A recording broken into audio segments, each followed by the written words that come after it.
Hello po, no. May isang principal na nagsabi sa akin, sa GC namin 'to ng Association of Public School Administrators of the Philippines. So, may association na sila, buong Pilipinas 'to. Meron ng 170 members. So, at magkakaroon na kami ng kauna-unahang assembly at LAC this May. Yung mga gustong sumali, no, sa association namin. Association of Public School Administrators Philippines. May isang principal doon, sabi niya, Sir Bong, pwede po bang hindi mag-conduct ng aral? Sabi ko, bakit? Dapat yan, kako, pinuntahan nyo yung mga bata sa sabihin, kung walang hindi pumapayag yung mga parents, hindi nyo kahit anong encouragement nyo, motivation nyo na yung mga bata umattend ng aral. Alam nyo, mahirap pala sa province kasi yung mga bata, nasa bukid, no? Kaya maunawaan natin. Ngayon sabi ko, Sir, ginawa na po namin pero hindi naman po yun ang reason, sabi niya. Hindi po yun ang reason. Ang reason po, walang guro.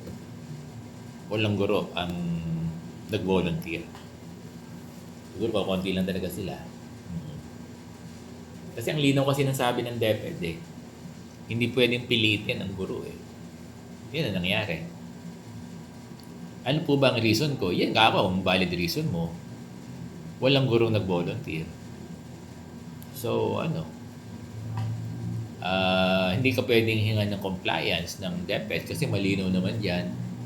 Ang sabi ng DepEd, di ba, sa frequently asked question, hindi pwedeng pilitin yung mga guro at yung mga guro pwedeng mag-refuse. Yan ang sabi ng DepEd. Katulad niyan, yung mga, kasi hirap din yung mga guro sa province, no?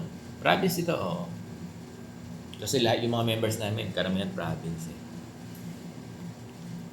Hindi ko lang alam kung meron pang ibang school.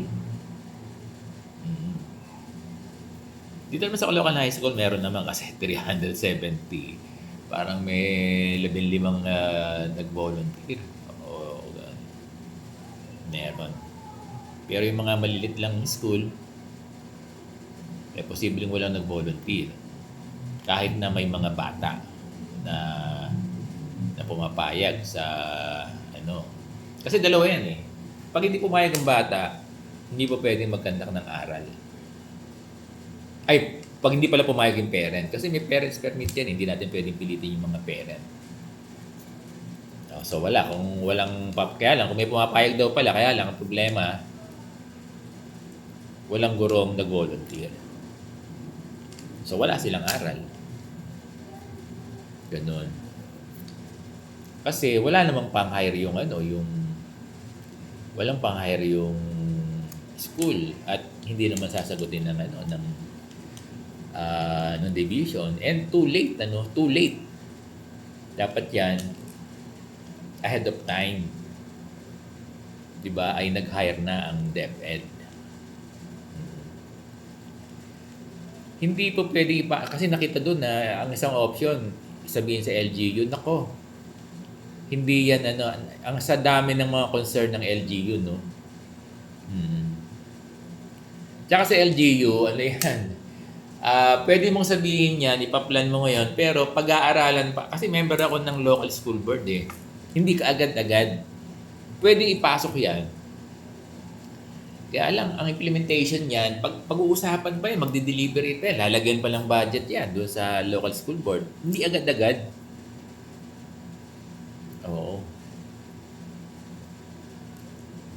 Kung magkakaroon man ng LSB, pwede. Dito sa Caloocan meron yan. Meron dito, nagbibigay si Mayor. Kaya lang, hindi agad-agad.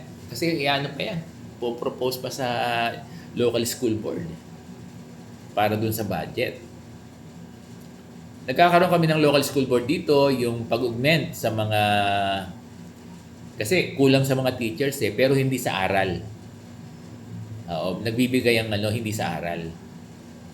Talagang full load ang ibinibigay. Ngayon, kung ipapasok mo yung aral sa local school board, napakatagal na proseso niyan. Pag-uusapan pa, magkakaroon pa ng deliberation, meeting, di ba? Aprobahan pa ng mayor. Ganun, napakatagal. So, hindi ganun kadali na mag-seek ng na pag sinabi mo sa mayor, magbigay ng pondo, hindi ganun kadali. Kasi member ako ng local school board eh. No? So, balikan natin